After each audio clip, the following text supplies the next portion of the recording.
Po natin, 5 babala sa nagkakaedad. Mahirap magsabi kung sino nagkakaedad. Pwede bang 40 years old? Pas bata, 50, 60, 70. Ito pong tuturo ko sa inyo. Actually, wala to sa libro eh. Sarili ko lang tong experience at tingin ko makakatulong sa inyo. Siyempre, yung katawan natin, hindi naman tayo forever mabubuhay. May limit talaga buhay natin. Pag abot sa isang edad, sa ibang tao, edad 40, mararamdaman na nila itong mga sintomas eh. Ito 1 to 5 na babanggitin ko. Yung iba, edad 50, 60, 70 years old, bago nila itong mararamdaman. Kaya depende siguro sa lahi nyo, kung gaano kayo ka-healthy.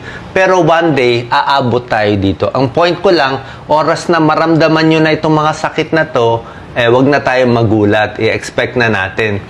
Ako, edad 40, 50, doon nararamdaman ko na to eh. Dati hindi ko nararamdaman eh. Pero yung iba, 60 years old, walang nararamdaman. Swerte yun. Diba? Pero expect natin na baka mangyari to at pag nagkakaedad, halos normal na nangyayari na talaga ito.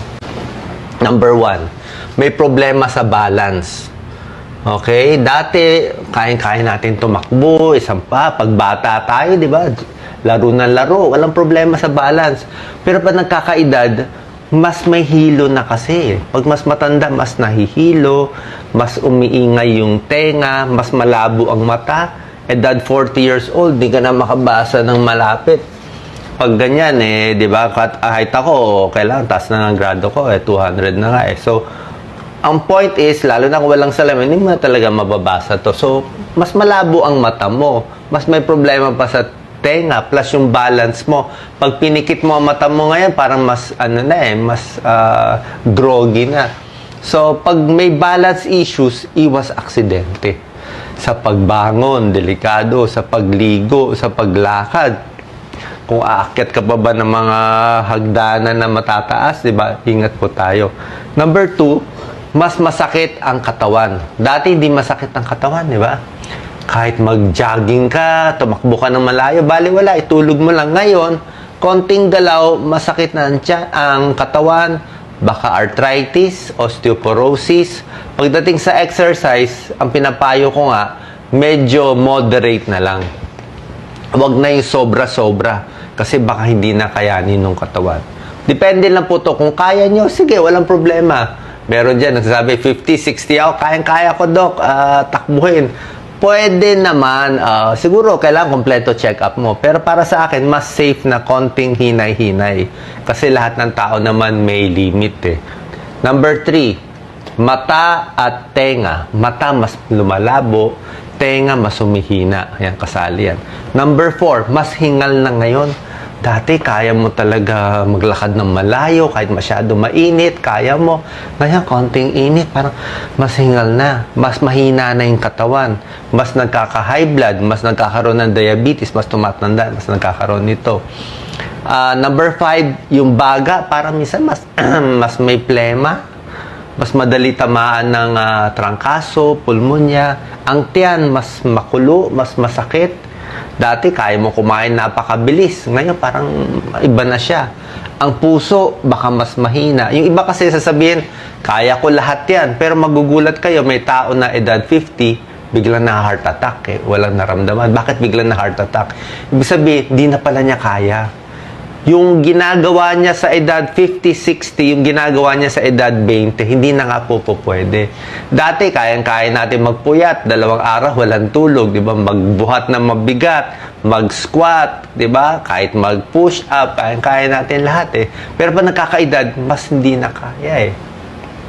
Kasi nga po, tumatanda. Expected naman yun. Kaya nga, dapat yung ginagawa natin, ibabalance natin. Number 1, sa bahay, dapat mas maingat po tayo sa nilalakaran. Iwas sa paso. Kasi nga, baka hindi mo gano'ng makita eh. Iwas sa... Wag na umakyat ng second floor, maglilinis ng bubong. Baka mahulog tayo. Pagdating sa kutsilyo, baka mahiwa ang sarili. Diba? Ito, mag-ingat din sa mga power tools. Ayan, no, sa mga saksakan, baka makuryente. Kasi hindi mo na gano'ng balance eh. Iwas na rin sa sigarilyo at bawasan ang pag-inom ng alak. Ito po, sa pag-akyat ng hagdanan, marami natutumba. Sa ilaw, sa mga... Kaya nga dapat po, mas i-adjust nyo yung bahay nyo na mas maingat na. Siguro sa banyo, lagyan ng mga hawakan. Yung sahig, mas pupunasan na. Tapos siguro bumili na tayo ng rubber na mat. Kasi, like kayo, hindi pa ba kayo na muntik-muntikan matumba? Muntik-muntikan mahulog? Umaakyat kayo ng hagdanan. Dati, di ba? Kahit wala nang hawak-hawak sa hawakan, akyat, baba, 2 step, tatalunin natin 4 na step, bali wala eh. Pero ngayon, kung aakyat kayo lalo pababa o pataas, hawak na lang. Mas safe po. Mas safe. Kasi, ang dizziness at vertigo, nasa pagtingin yan sa baba eh. Pagtingin sa baba, dyan nabavertigo eh. Ano? Diyan nabavertigo eh. Very common ng hilo at vertigo sa pagtingin, baka bigla kayo matumba. May ganun yon sa pagkakaedad. Ito, balance exercises, napakalaga. Lalo na pa nagkakaedad. Kahit bata kayo, okay din. Stretching. Dati, kayang-kaya nyo stretch, di ba? Lahat kaya kunin eh. Ba't kaya parang ayaw? Parang kulang ang nakukuha ko. Dati, konti exercise, malaki muscle. Ba't kaya parang mas maliit ang muscle, mas malaki ang tiyan? Bakit ganun? Kasi nga nagkakaedad, bumabagal ang metabolism, mas sumisikip yung mga muscles natin, mas nagkakaroon ng arthritis. Mas matunog. Matunog ang kamay, matunog ang leeg, lahat mas matunog siya. Ano? So, pag bata tayo, nag-exercise tayo para lumakas, para tumakbo ng malayo. Pero pag nagkakaedad, sorry to say, tuloy-tuloy tayo sa exercise, 50, 60, 70 years old, pero para lang i-maintain ang lakas natin o wag masyadong humina. Dati malalaking dumbbell, kaya natin, di ba? Dumbbell, barbell. Ngayon, kahit maliit, okay lang. Basta magamit mo. Tulad na sinabi ko, mas masakit ng katawan, tuhod, likod, yan, no? Dahil sa arthritis pa nagkakaedad. Kaya kailangan mo stretching at exercise. Basic exercise lang. Hindi ko naman pinapayo na basketball, mag-football, mag-boxing. Pwede na yan. Jogging, stretching. Pag nag-squat kayo, half squat na lang. Kasi pag full squat, baka hindi na kaya. Tsaka may silya, oh. May suporta para hindi masyado bumagsak. Pag mag-stretch ng paa, hahawak sa silya. Yan, oh, lagi na may silya. Ito, pag-stretching ng kamay. Marami ako mga video sa mga stretching na mas kailangan natin kasi nga nagkakaedad tayo. Pagdating sa baga, humihina din ang baga eh. Pag nagkakaedad, mas may plema, ang puso humihina din, ang kidneys humihina din. By age yun eh. Minsan, 50, 60 years old, pati yung utak, yung memory, mas humihina din. Kaya nga, babawi tayo. Sa paghinga, pwede kayo mag-abdominal breathing. Yan po, pwede nakahiga, nakaupo, isang kamay sa tiyan, isang kamay sa dibdib. Pag hihinga, papalakihin yun tiyan. Hinga, tiyan, lumalaki. Hinga, tiyan, palakihin. Mas maraming hangin makukuha mo. Abdominal breathing yan. Kaysa ito lang. Kaysa dibdib lang, kailangan tiyan. Diaphragm ang bumabanat para mas maraming oxygen. Exercise, tamang pagkain, yan, check up, pampalakas ng baga at ng puso. Pag may edad na tayo, sana naman mas nakaipon tayo ng pera, doon natin babawiin. O sana mas meron tayong may tutulong sa atin, kailangan nyo na rubber shoes na maganda. Kailangan nyo na mas maingat na kayo ngayon sa gamit, mas mag-helmet na kayo ngayon.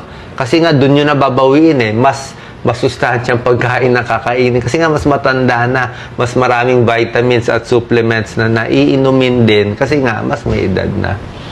Pagdating sa tiyan, dati kaya mo kainin lahat, di ba? Potato chips, soft drinks, walang problema.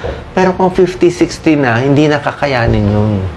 Una-una, matanda na, and mas makulo na ang tiyan. Gawin nyo na lang mas masustansya.